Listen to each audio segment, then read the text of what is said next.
Within the opulent halls of the Roman Empire, where those who shaped destiny were steeped in bloodshed, wove intrigues, and forged unthinkable alliances, a man emerged who dared the unimaginable.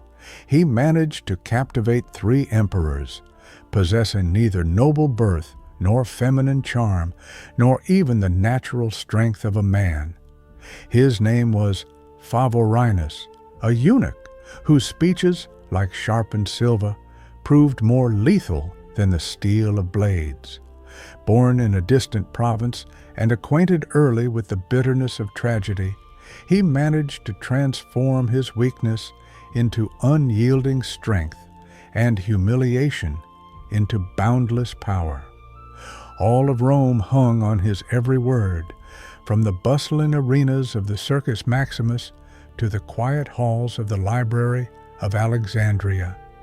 This is the story of a man who overturned perceptions of power in an empire where masculinity was considered the primary attribute of dominance. He proved that the most formidable weapon was not brute force, but a well-aimed word. In 80 AD, in the thriving city of Arelate in Narbonese Gaul, now known as Arles in France, a boy was born who was destined to forever change the laws of Roman power. Arles was a bustling port city. Barges laden with wine, olive oil, and spices glided along the waters of the Rhone, heading towards the Mediterranean Sea. The stone streets rang with the sound of horses' hooves and echoed with the voices of merchants, whose speech blended Latin, Greek, and Celtic dialects. It was in this melting pot of cultures and trade routes that Favorinus was born, the scion of a wealthy merchant family whose parents harbored hopes of seeing him become a prominent magistrate or respected senator. From a young age, he displayed exceptional intellectual abilities that set him apart from his peers. By the age of 5, he was reciting extensive passages from Homer and Virgil by heart, astonishing his teachers and mentors into reverent silence. By 8, he conversed fluently in both Latin and Greek, demonstrating a command worthy of a seasoned scholar. His insatiable thirst for knowledge prompted him to ask endless questions about everything around him: the movement of celestial bodies, the nature of deities, and the intricacies of political art. The inhabitants of Arles, struck by his erudition and wisdom beyond his years, christened him the boy philosopher. His father, proudly and admiringly noting his son's unique abilities, would often say, "Favorinus doesn't just listen to words, he eagerly absorbs them like precious nectar." However, fate, as it often does, had a cruel twist in store for the young genius, a dramatic irony that would shape his life. During a family trip to Rome, into the very heart of the empire's grandeur and power, the child prodigy was suddenly separated from his family and cast into a maelstrom of events that would forever alter his life, predetermining his future.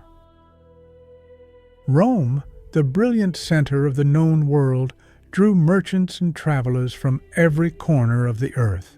Amidst the bustling forums, majestic temples, and crowded markets, a Gallic family walked through the streets of the eternal city, full of hopes for expanding their trade.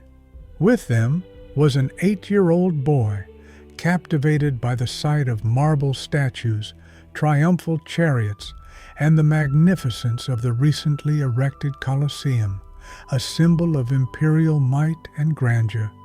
In the shadow of the magnificent Colosseum, a symbol of Rome's power and triumph, a drama unfolded, replete with both hope and tragedy. Young Favorinus, his eyes wide with wonder at the ancient amphitheater, was unaware that he was already being watched. A gaze full of sinister calculation followed his every move. These were slave traders, seasoned hunters of human capital, adept at recognizing a future star of the cruel market in an ordinary child. Favorinus stood out not only for his angelic appearance. His intelligence and voice, which sounded like a celestial harp, made him a true treasure, a diamond awaiting its cut.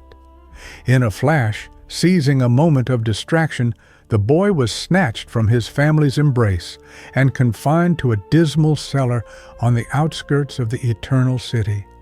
In a damp chamber, illuminated only by the faint glow of oil lamps, a monstrous operation was performed upon him: castration.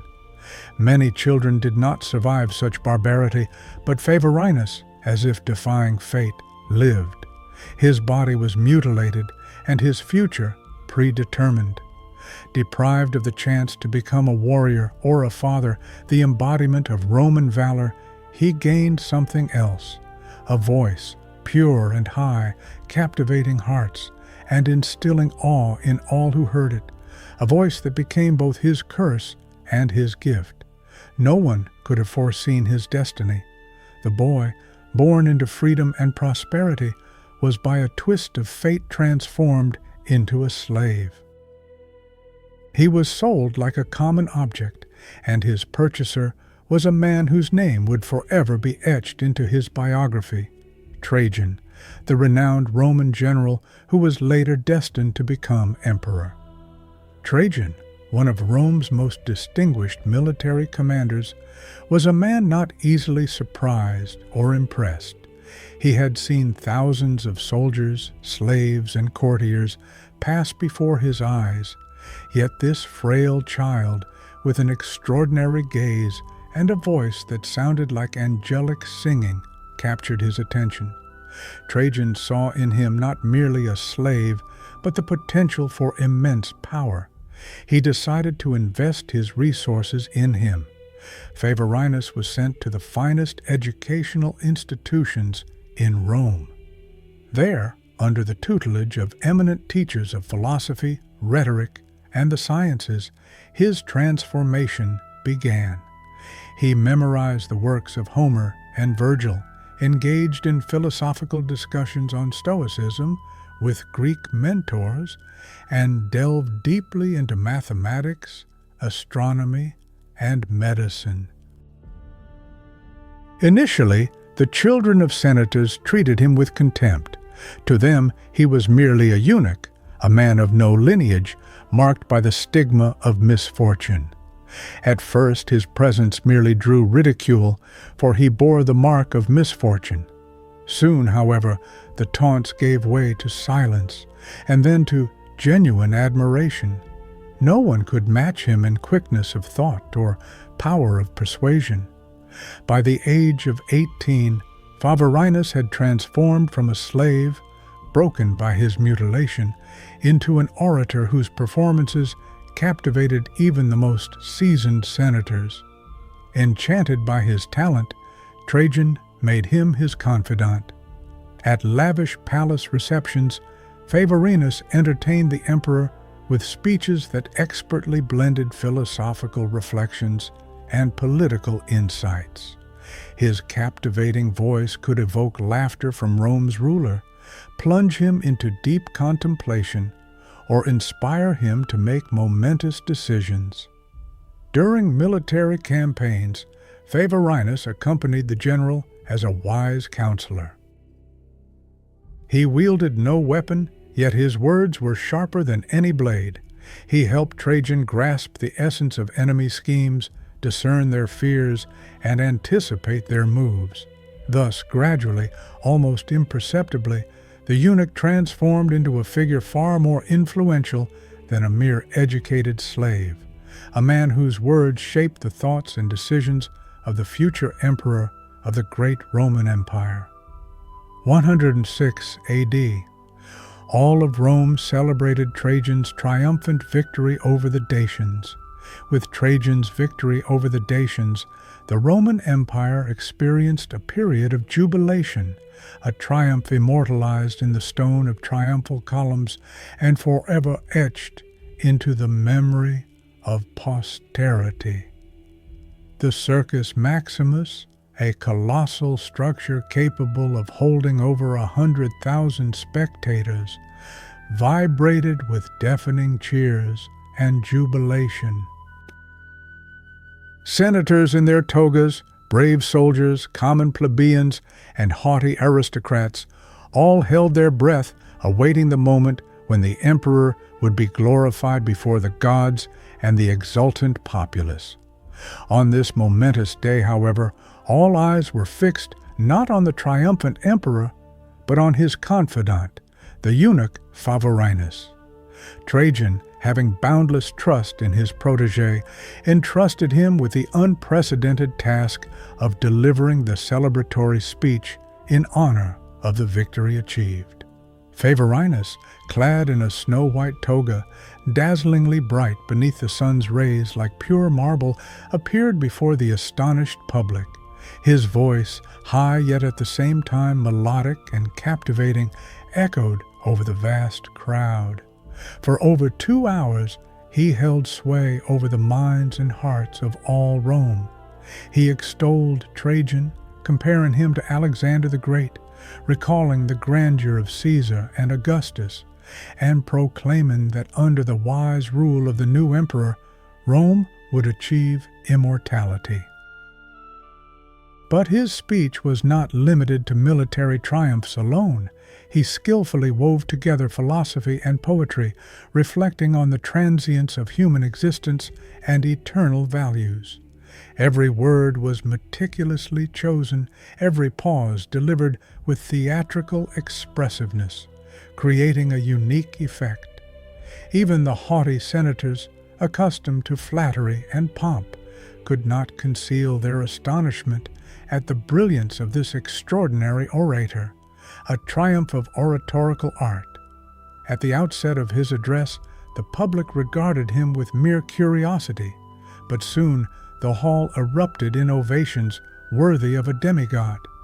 Remarkably, the orator's physical deficiency faded into the background, dissolving into admiration for his talent. On that day, Favorinus, once a humiliated slave, transformed into a symbol of spiritual grandeur and mastery, a living legend whose name would endure through the ages. Chroniclers claim that his eloquence achieved the impossible. Rome forgot what nature had denied him, remembering him only as a genius endowed with an unparalleled gift for words. 117 A.D. The eternal city trembled with grief. Emperor Trajan passed away. For the deceased ruler's inner circle, this heralded inevitable downfall. A change of power was often accompanied by a wave of repression and purges, but Favorinus was no ordinary favorite clinging to fleeting influence. He foresaw the coming changes and prepared for them. His successor was Hadrian, a personality vastly different from his predecessor. Trajan was a warrior, a man of action, a pragmatist to the core. Hadrian, by contrast, was an intellectual, immersed in the world of Greek culture, architecture, poetry, and philosophical doctrines. Favorinus realized that to retain his position, he needed to transform himself. Under Trajan, he had been an orator who extolled military prowess. Now he had to become a philosopher, capable of satisfying the intellectual demands of the new emperor. Months before Hadrian's ascension to the throne, Favorinus began his artful game. The court eunuch Favorinus embarked on a subtle game of seduction, one that required a delicate approach and a profound understanding of the emperor's psychology. He skillfully drew Hadrian into private discussions about Plato's philosophy, impressed him with his knowledge of astronomy, and even boldly engaged in hours-long theological disputes, demonstrating brilliant erudition. One memorable incident particularly stood out. in the minds of the Roman nobility. During a dinner party at the home of an influential senator, Favorinus and Hadrian passionately discussed the complex nature of time for over 4 hours, delving into metaphysical reflections. The assembled guests listened enthralled to their intellectual duel, astonished by the depth of thought and sharpness of argument. Ultimately, Hadrian was not merely captivated, but genuinely confessed that he had never before met anyone capable of understanding him so profoundly. Upon his ascension to the throne, Hadrian immediately appointed Favorinus as his personal cultural advisor, recognizing his outstanding intellect and perceptiveness. The emperor generously showered his favorite with gifts, granting him a lavish palace on the Palatine, immense wealth, and, most importantly, unrestricted access to his person. Whispers spread throughout Rome. The eunuch had managed to seduce the emperor himself, second only to the empire's founder. However, the relationship between Hadrian and Favorinus was far more complex and profound than mere physical attraction. Hadrian, known for his affections for many men, saw something unique in Favorinus, a kindred spirit, an intellectual partner capable of reflecting and amplifying his own ambitious dreams of an ideal philosopher-emperor, a wise ruler, and a patron of the arts. Together, they embarked on extensive journeys to the cultural centers of the time, visiting Alexandria, Athens, and mysterious Egypt, seeking new knowledge and spiritual enrichment. In these travels, Favorinus proved himself not merely a companion, but a true mouthpiece of history, bringing ancient monuments to life. He was an interpreter of symbols from bygone eras, a reflection of imperial designs and ambitions. During Emperor Hadrian's reign, Favorinus reached the zenith of his power and influence. From a slave languishing in obscurity, he transformed into an imperial philosopher, whose word carried weight from the libraries of Greece to the battlefields of distant Britannia. 138 A.D. marked the demise of Hadrian and the dawn of a new era. Antoninus Pius ascended to the throne, a man of an entirely different temperament, conservative, austere, and suspicious of anything that even remotely hinted at favoritism or extravagance. For Favorinus, this presented a serious test of his resilience. He had managed to captivate Trajan the warrior and Hadrian the philosopher, but Antoninus Pius valued order and stability above all else, not glory or new ideas. The eunuch's adversaries understood this perfectly. Envious senators, sensing weakness, immediately assailed him with accusations of corruption, illicit enrichment, and abuse of power. They craved his downfall and exploited every opportunity to achieve their aim. The trial of Favorinus turned into a sensational public spectacle. In the very heart of Rome, a drama unfolded as Favorinus, a man of unusual destiny, stood trial in what became a true public spectacle. The Senate, that bastion of Roman power, was divided into two camps. Some saw in him a genius whose talents were essential for Rome's prosperity, while others feared his influence could undermine the traditional foundations of society. At this moment of widespread tension, when Favorinus's fate seemed sealed, the eunuch stepped forward. For 3 hours he delivered a speech, giving his listeners no respite. He resorted neither to pleas nor denial, but chose philosophy as his weapon.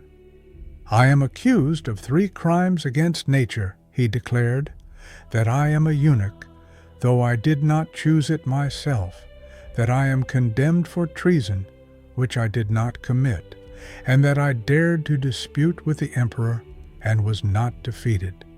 His speech was a true masterpiece of oratorical art. He convincingly argued that Rome's greatness lay precisely in its ability to utilize the talents of everyone, regardless of origin or social status, slaves, foreigners, and even eunuchs. He asserted that his life was not an anomaly, but a vibrant testament to the empire's inclusivity and grandeur. The Senate was moved by his words, though still divided in opinion. Ultimately, he was acquitted of the most serious charges, but he lost his position at court and a significant portion of his wealth. Antoninus, known for his shrewdness, chose not to execute him, but rather pushed him into quiet isolation, believing this would be the end of his influence. Many shared this view, believing Favorinus's career was over, but they did not know the eunuch still had an ace up his sleeve. Quiet isolation seemed to mark the end of his power, but away from the palace, Favorinus had no intention of giving up. Favorinus, however, was not broken by his disgrace. He displayed admirable resilience and founded a school of rhetoric on the very edge of Rome, where he generously shared his unparalleled gift, the ability to conquer hearts and minds through words. In time, the fame of his mastery spread throughout the empire, and students began flocking to him from every corner. Not only the offspring of noble senatorial families, but also enterprising merchants, brave soldiers, and even seasoned diplomats sought to learn the secrets of oratorical art from the man who had once captivated 2 emperors and boldly challenged a third in the very heart of the Senate. Meanwhile, a serious crisis erupted on the empire's eastern frontiers. Egypt, long famed for its distinctive culture, revolted against Roman rule. Local leaders managed to unite disparate religious and ethnic groups under a single banner, calling for the expulsion of the Romans from their land. The military commanders dispatched by Emperor Antoninus Pius to quell the rebellion suffered one defeat after another. Despite possessing considerable military strength, they failed to grasp the subtleties of Egyptian culture and the psychology of the local populace. It was at this critical juncture that Favorinus's name once again resonated in the corridors of power. From his voluntary exile, the eunuch, through trusted intermediaries, conveyed secret analytical memoranda containing precise warnings, infallible predictions regarding the rebels' actions, and innovative solutions for resolving the conflict. When 3 of his predictions proved astonishingly accurate, Antoninus Pius, realizing the full value of Favorinus's knowledge and experience, had no choice but to recall the disgraced orator to court.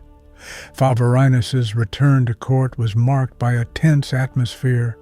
The emperor, maintaining his vigilance, expected to see a supplicant broken by disgrace.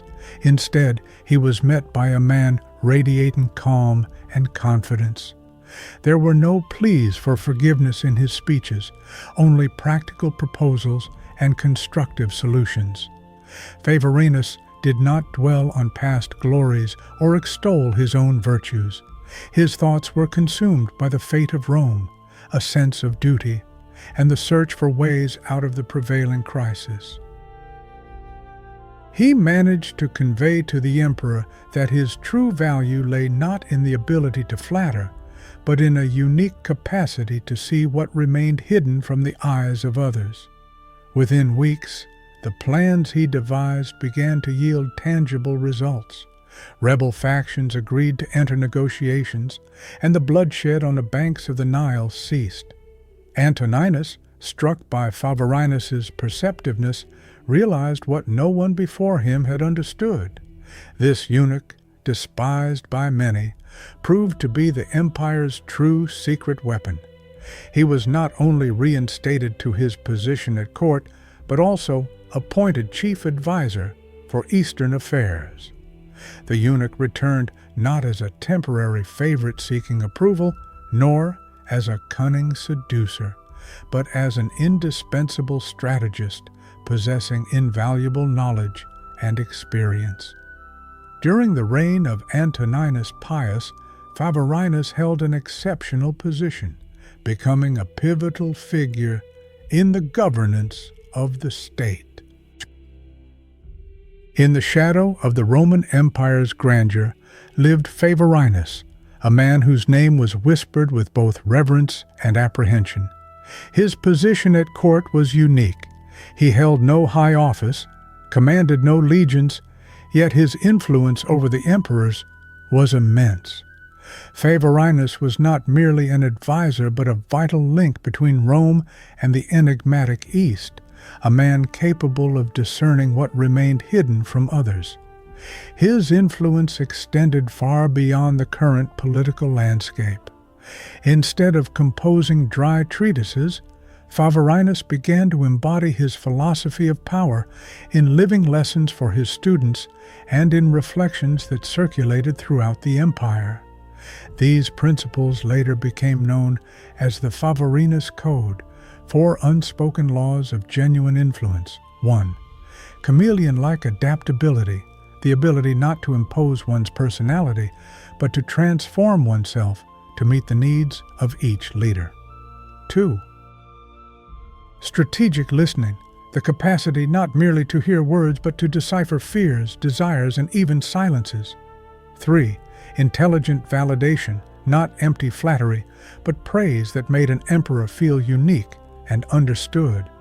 4. Indispensable utility, the drive not to merely please, but to be so essential that his involvement became indispensable.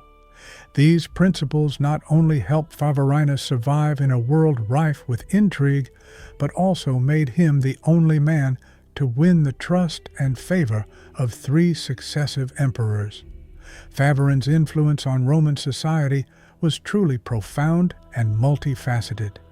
In the very heart of Rome, a city where masculinity and military prowess were revered above all else, he exemplified how true power could stem from deep emotional intelligence and the strength of persuasive rhetoric. Under his sway, many young aristocrats, eager for success and recognition, began to actively emulate Favorin.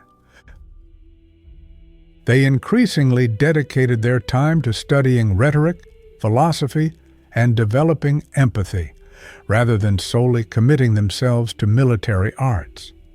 Without deliberately aiming to, this influential eunuch managed to redefine what it meant to be a true Roman, broadening the concept of masculinity to include intellectual and emotional development. After spending decades at the imperial court, Favorin realized that his power and influence no longer depended solely on the emperor's favor.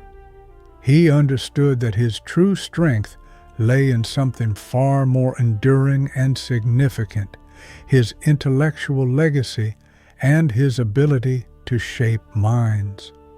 Withdrawn from the bustle of court life, Favorin established a unique school of rhetoric and persuasion on the outskirts of Rome, which was essentially a secret laboratory of soft power. There, he imparted to his students what he called the art of human connection, teaching them to build rapport with people from all walks of life and to achieve their goals through persuasion and empathy. His teaching methods were both innovative and original. Instead of the tedious and endless lectures common among other philosophers, Favorin utilized role-playing, meticulously designed simulations, and lively debates. In these interactive sessions, students learned to understand people, instantly adapt their speech to any audience and transform their perceived weaknesses into potent tools of influence. In the shadow of the imperial court, a unique school flourished, honing the skills of influence. Its graduates, tempered like steel, went out into the world, ready to assume key positions in administration, the army, and commerce. Favorin's unseen hand guided them, imbuing them with a special gift for persuasion and strategic thinking. This eunuch, against all expectations, created something revolutionary for the ancient world, the first school of influence where rhetoric became a potent weapon, philosophy a political tool, and empathy opened the doors to power. In the final years of his life, Favorin, like a wise mentor, set down his knowledge in treatises on rhetoric and philosophy. These quickly circulated throughout the empire, becoming essential reading for ambitious politicians and orators. However, Favorin's most valuable legacy was the network of students who faithfully disseminated his ideas even after his death. Their influence was no longer confined to the imperial palace walls, but permeated all spheres of Roman society. Favorin, like a skilled gardener, sowed the seeds of the art of influence, which forever changed the perception of communication, politics, and power in Rome.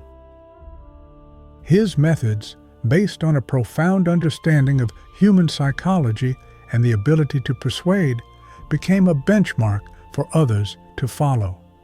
In 165 AD, the life journey of a man who defied all the conventions of Roman society came to an end. Favorin, a eunuch who endured brutal violence in childhood but intellectually captivated 3 emperors and established an immortal school of influence, passed away at the age of 85. This was a remarkable feat of longevity in an era when most people did not live to 50. His name forever remains in the annals of history as a symbol of wisdom, resilience, and boundless strength of spirit. Favorin's passing was marked by unprecedented funerals, symbolizing widespread recognition and respect. Senators, renowned philosophers, esteemed generals, and ordinary Roman citizens gathered to honor the memory of this remarkable individual. The funeral procession solemnly made its way through the Roman Forum, and for that moment, the city, which had often treated him with disdain due to his unique status, bowed before him, recognizing in him something far greater than an ordinary mortal.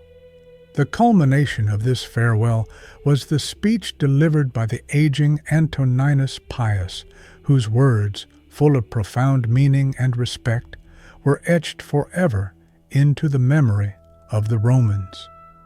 Favorin taught us that greatness lies not in the gifts of nature, but in how we utilize what we possess, declared the emperor. This phrase became the quintessence of Favorin's life. A young man, by fate deprived of his destiny, enslaved and made a eunuch, he nevertheless managed to forge a legacy that surpassed the enduring achievements of many emperors. In the flames of Favorin's funeral, pyre burned an eternal message for posterity. True strength, in his view, was not measured by muscle or noble birth, but by the ability to transform the blows of fate into a source of power and words into an immortal weapon. Favorin's life is not merely the biography of a eunuch who managed to win the favor of 3 emperors. It is a vivid testament to the fact that genuine power lies not in physical strength or wealth, but in sharp intellect, the ability to adapt to circumstances, and a profound capacity to understand others. Understanding human nature, that is the key to true greatness. In ancient Rome, where the cult of masculine strength dominated all else, Favorinus' figure presented a challenge to established norms, offering an entirely different interpretation of influence and power. He vividly demonstrated that even the most severe limitations imposed by fate could become a source of extraordinary strength.